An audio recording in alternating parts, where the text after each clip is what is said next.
Hello, everybody. Hope everybody's doing well and you're finding the event good today so far. Sorry I don't speak Portuguese. Love being in Lisboa. I love to see familiar faces and new faces.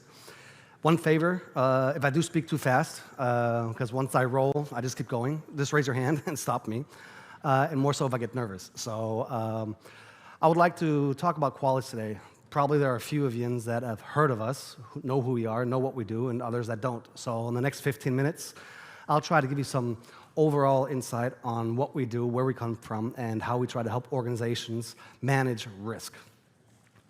I'll be presenting today AI-powered CNAPP solution, integrating cloud infrastructures, but also involving SaaS environments, how that all comes together.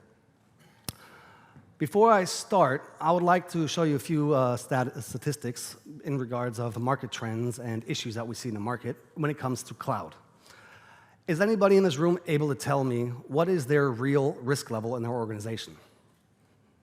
I'm assuming not. There's just too much to handle. One of the market trends we have seen, and this is where Qualys has evolved over the past 25 years, is that there's just too much information. We have individual departments.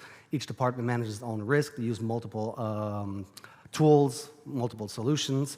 It's just that we have too much information, too much data we have to process to really understand what is our risk level globally in an organization.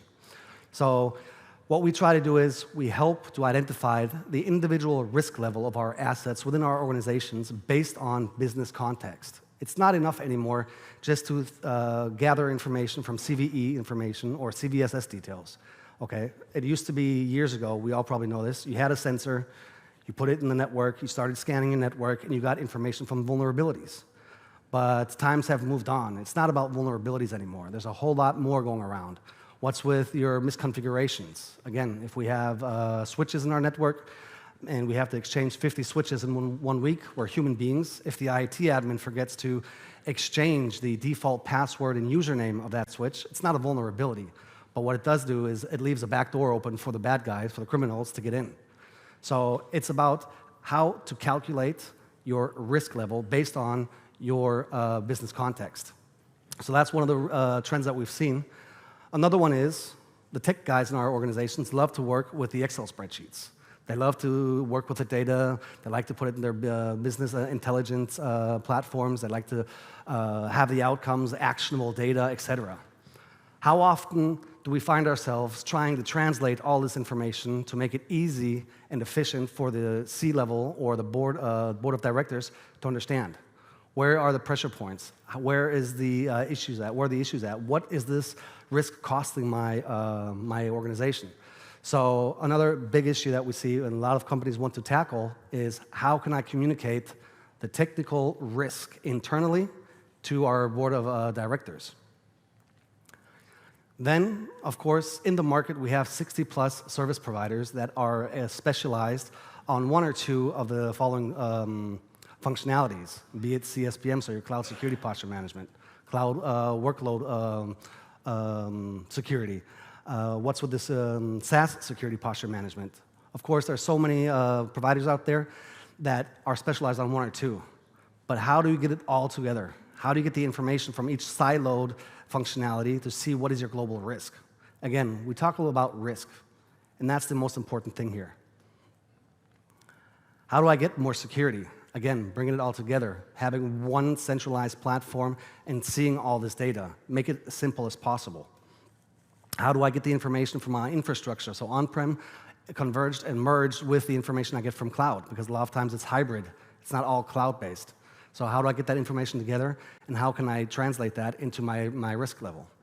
And of course, how can I drive my ROI? How can I get the best out of the investments I'm putting into these solutions? I always like to use the example, it is great to have a Ferrari in my garage, but if I don't have a driver's license, I can't make use of it.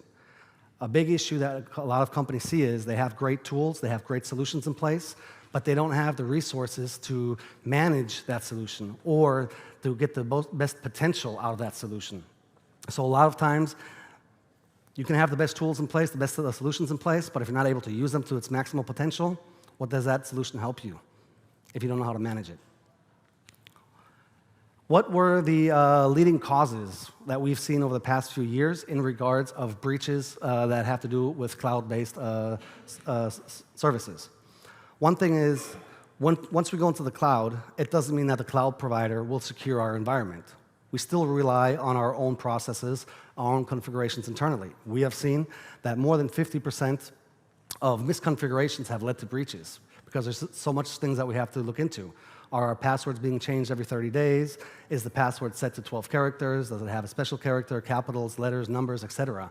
Are we passing or are we failing our industry standards that we have to comply with? So again, it's not about vulnerabilities, it's about external issues that we can find and also due to human error. Log4Shell, that probably rings a bell for quite a few of us here. Today, we've still seen that in the last 2 years, only 30% of vulnerabilities with Log4Shell have been remediated, meaning 70% of Log4Shell is still open out there. That has to do with various things, missing context, missing information, missing know-how, but of course, timing. As we can see, on an average time, it takes organizations 136 days to remediate the Log4Shell vulnerability. Okay? So the bad guys, the criminals, of course, they throw malware exploits at us daily. They don't have to follow processes. They don't need approvals. But of course, internally, we have to make sure that we test it. Does it impact our other services? Is there other things that can go wrong? So by the time we get things fixed, the bad guys are already doing a lot more work in the background. Interesting enough here, just as a side step, as information, another thing is, a lot of times we can't patch, because a patch a lot of times also needs to restart the server or restart a service. So if we can't patch, what's the meaning in fixing something? We rely a lot of times on reducing risk and not just remediating it. So with AI integration, it helps us to find what reduction plans can I put in place to minimize my risk from an asset as much as possible if I can't patch it. And of course, like I mentioned a second ago, the daily malware or exploits or vulnerabilities that we have to detect, we have to prioritize, and of course, be up to date. We get thrown things at us daily, and we don't have the time or resources to manage that data on a daily basis. So, Qualys and Total Cloud. What do we do to help simplify and be more efficient for our customers? Well, what we've done is we've bundled all of our functionalities together. Now we call it Total Cloud. It's a centralized platform allowing us to bring all of these capabilities together, as I mentioned before, and one of them is cloud security posture management. It doesn't have to do with vulnerabilities again. It's more about, am I compliant? Am I up to date? Am I passing? Am I failing my security postures, my industry standards? Can I improve anything? Am I missing something? So get that centralized information into a centralized platform, giving you visibility.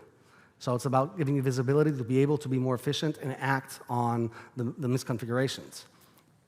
But also, we can do this for infrastructure as code. So before it goes into production, before it is live, we can also check the code to see if your code is fulfilling your standards and your security postures.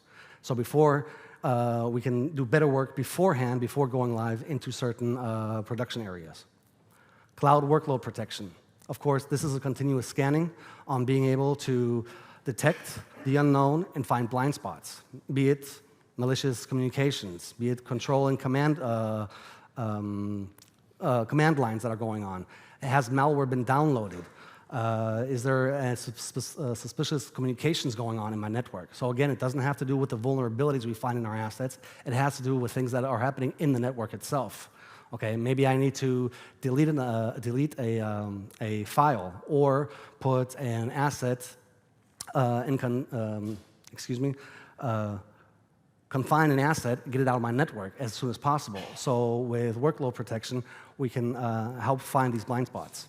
Of course, detection and response, as I was just mentioning, we can do this all in an automated workflow. So thanks to Qflow that I'll show in a minute, once we detect these things, we can help you create automated workflows to trigger events to help you stay up to date easier. It's not all manual work. So automation is a big factor here. Another thing, of course, container security, Kubernetes. A lot of things now have changed. So with container security and Kubernetes, we can really do the same functionalities that we're doing in infrastructures, be it cloud or on-prem, but in the container world. Be it on the nodes that the containers are running, be it on the containers itself, the images, or in runtime, the registries, excuse me. We can also help detect and mitigate the risk here, if it's from build all the way through production. And at the very end, we have the SaaS security posture management. Again, it's not about vulnerabilities.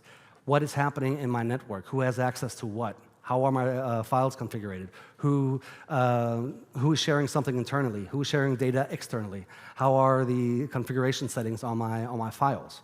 So again, this has to do more of the integration with SaaS applications, because it's also a risk factor that information can be shared externally, information can be leaked, who has access to what, who's changing what at what time. So it's a different type of risk factor that we're building in to the same platform to get a global view of how risk is being managed and is affecting our organization. On this slide, I would like to just take a few moments and speak about, again, how do we calculate risk? Of course, back in the days, it was, what does the CVE detail tell me? What is the CVSS information, static or dynamic information? There's a lot more to it. If we have an asset, what we do at Qualys is we want to know the context of that asset. Who is using it? Who is supporting that asset? What is that asset being used for? Where is that asset located? Is it internal use, or is it exposed to the internet? Does that asset have any end-of-life or end-of-service software? Operating systems, because if the operating system is end of life or end of service, I can't patch it. There's no updates. So it also helps me to stay up to date on security postures, again, that are outside of vulnerabilities. Another thing is, are there any malware exploits detected on that? Maybe there's expired certificates. If it's an internet-facing service again, or an asset, and the SSL certificate is expired, means the HTTPS communication is interrupted, well, you're leaving backdoors open to be vulnerable. But we also look into other things. Is there suspicious communication going on with that asset? Who's trying to open backdoors? Any activity? Who's accessing it? Et cetera. I mean, there's a lot of things to keep in mind when it comes to risk management. How do I mitigate it? How do I remediate it? How do I reduce it? So these are just a few factors that we bring into place, and where AI is of great help to us to keep up to date. Means AI continuously looks into the assets. If we, for example, create a criticality score for our assets, so if we go from level 1 to level 5, means maybe a endpoint has a severity level of, or criticality level of 2, but a server that's running a database has a criticality score of 5.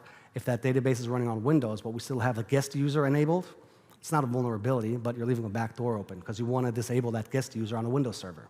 So these are all types of factors that we look at to calculate the individual risk score of your assets. Of course, doing that on a daily basis on a human level, well, we probably need hundreds and thousands of employees to check our assets, to check our devices, our endpoints. But thanks to AI, we can streamline this and have it in real time at any moment. One thing is to calculate the risk, as I was just mentioning, but how do I get all of that information out of my organization? This depends on what type of scanners you're using, agents, API connections. So, of course, not one scanner or one sensor can gather all that information for me. Here at Qualys, we have multiple types of functionalities to scan. So one is API assessment, being able to get all the software inventory out of my assets, and more information than just vulnerabilities. This can happen within minutes. Once the API connector is created, the API starts correlating information from all the cloud networks and bringing that information into our platform. Our agent, it's a small piece of software that we install on an asset that works autonomous. It connects to the platform every 4 hours, and it gives us the delta information after the initial scanning, meaning that thank you. Meaning that it works on its own. We don't have to be on top of it every 8 hours, every week. It works on its own, so it helps us to be autonomous. Network scanning. Is there lateral movement going on in our networks? Is there suspicious communications, activities that are not supposed to be happening? Things like that. And of course, one thing that's interesting is within cloud, it's dynamic. It's a dynamic infrastructure. So a lot of times, servers get shut down. They get paused, they get turned off, they get restarted a week later or a month later. So what happens is, when these machines go offline or are being paused, we can't detect the blind spots. Thanks to the snapshot scanner, we can scan the snapshots of these assets to help us find what's in it. Of course, there's a downside. We can only find and detect threats at the state that it was paused at, and not if it's running in memory or if there's ongoing things. But again, it helps us to collect and correlate all the data that we need. And at the very end, to close the life cycle, what we want to do here is we want to remediate it. So with Qualys, of course, and patch management, we can deploy patches. We can do one-click misconfiguration fixes to help us do that. We can create automated workflows, as I mentioned a minute ago. So if we have Qflow involved, we can create our workflows to, if there's an event that's triggered, well, there's certain workflows that then start, and it helps us to remediate on an automated process without human interactions. So it's ongoing 24/7. And at the end, of course, my last point here, get the wider team involved. If you have ITSMs, we can integrate with your ITSMs. So if there are certain tasks that have to be passed on to your support teams or to the responsible of a server, for example, if you have ServiceNow, we can create that ticket, that user gets alerted, and that individual can then take the next steps to remediate or reduce the risk. So it's about bringing everything together. And that's where it all comes to. So the full life cycle on how to communicate, or excuse me, how to detect the threats, how to communicate it internally, but finally as well, how can we remediate it or at least reduce the risk, all based with AI to help us become more efficient. Of course, there's more slides, but my time's up. If there are any more questions, we're at the Orbcom stand, so our partner here with us as well. If you have any further questions or more insights that you want to have, please come by, and I'm happy to respond to any questions. Thank you. Trim